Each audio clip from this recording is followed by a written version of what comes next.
सखा त्वमेव त्वमेव विद्या द्रविणं त्वमेव त्वमेव सर्वं मम देवदेव।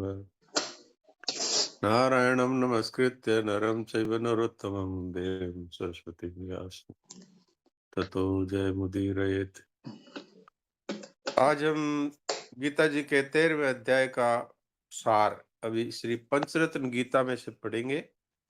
पंचरत्न गीता एक पॉकेट साइज छोटी सी सजील पुस्तक है और गीता प्रेस से प्रकाशित है। इसमें 5 रत्न भरे हुए हैं।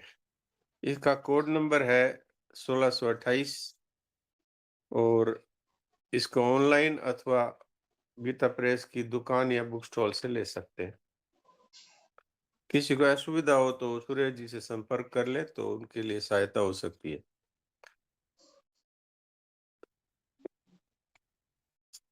इसमें 5 रत्न हैं, वो है श्रीमद् भगवत गीता, श्री विष्णु सहस्त्र नाम स्तोत्र, श्री भीष्म स्तवराज, अनुस्मृति, गजेंद्र मोक्ष। इसके अलावा श्रद्धेय स्वामी जी महाराज की नित्य स्तुति प्रार्थनार्थ सहित दी हुई है श्रद्धेय सेठ जी की गजल गीता और नित्य पठनीय 5 श्लोक, भगवान से आर्त भाव से प्रार्थना और अंत में गीता सार दिया हुआ है।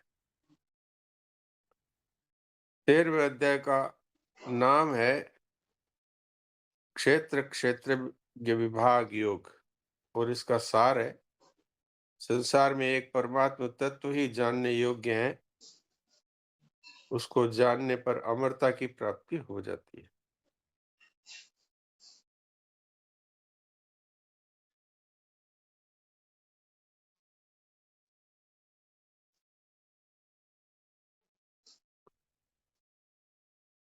ओम श्री परमात्मने नमः।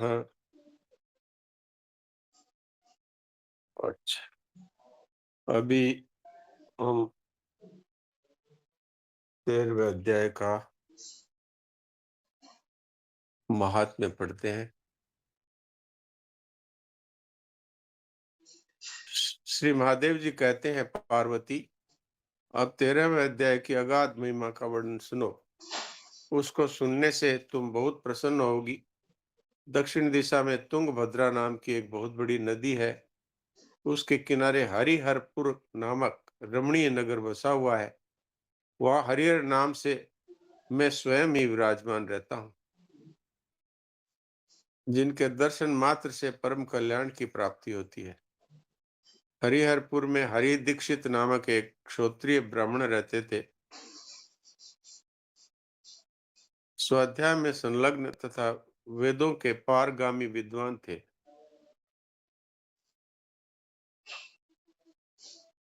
उनके स्त्री का नाम था दुराचारा और नाम के अनुसार ही उसके कर्म भी थे। वो पति को उल्टा सीधा बोलती रहती थी और जितने भी लोग उसके घर आते उनको डांट डांट पिलाती और व्यभिचारिणी थी।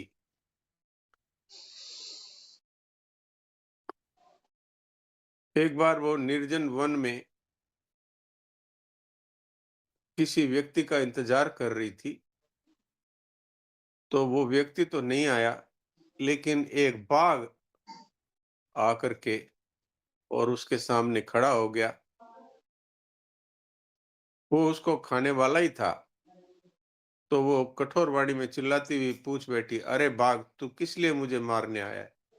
पहले इन सारी बातों को बता, फिर मुझे मारना।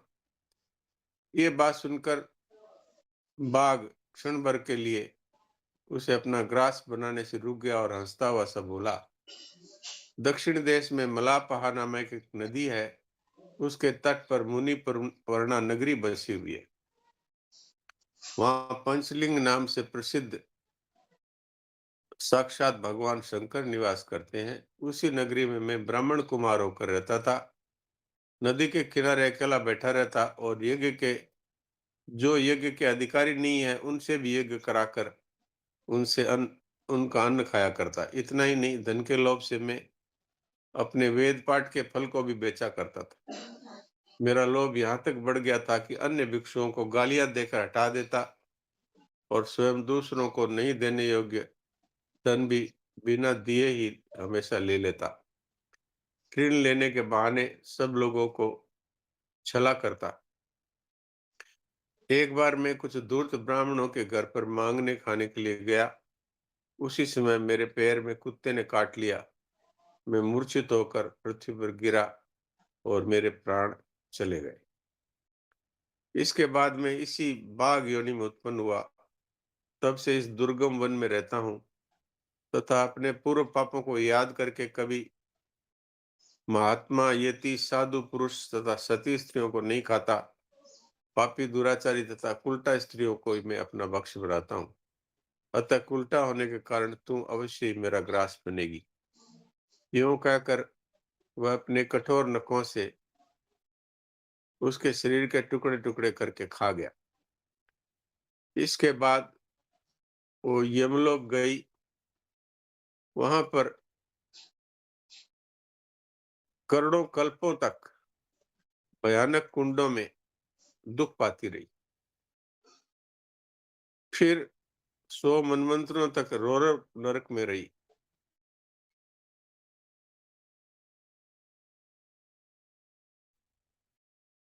इस प्रकार घोर नरक यातना भोग चुकने पर वह महापापिनी इस लोक में चंडाल योनि में उत्पन्न हुई। चंडाल के घर में प्रतिदिन बढ़ती हुई वह पूर्व जन्म के अभ्यास से पूर्ववत पापों में प्रवृत्त रही। फिर उसे कोढ़ और राज यक्ष्मा रोग हो गया। नेत्रों में पीड़ा होने लगी। फिर कुछ काल के पश्चात वह पुनः अपने निवास स्थान हरिहरपुर को गई, जहाँ भगवान शिव के अंतःपुर की स्वामिनी जम्बका देवी विराजमान है। वहां उसने वासुदेव नामक एक पवित्र ब्राह्मण का दर्शन किया, जो निरंतर गीता के 13वें अध्याय का पाठ करता रहता था। उसके मुख से गीता का पाठ सुनते ही वह चंडाल शरीर से मुक्त हो गई और दिव्य देह धारण करके स्वर्गलोक में चली गई। नारायण नारायण नारायण। ओम श्री परमात्मने नमः। श्रीमद् भगवद गीता अथ करन्यासः। ओम अस्य श्रीमद् भगवद गीता माला मंत्रस्य भगवान वेदव्यास ऋषिः अनुष्टुप छन्दः। श्री कृष्ण है परमात्मा देवता। अशोचानन्व शोचस्त्वं प्रज्ञावादास्य भाषसे इति बीजम्। सर्वधर्मान् परित्यज्य मामेकं शरणं व्रज इति शक्तिः। अहं त्वा सर्वपापेभ्यो मोक्षयिष्यामि मा शुचः इति कीलकम्। नैनं छिन्दन्ति शस्त्राणि नैनं दहति पावकः इति अङ्गुष्ठाभ्यां नमः।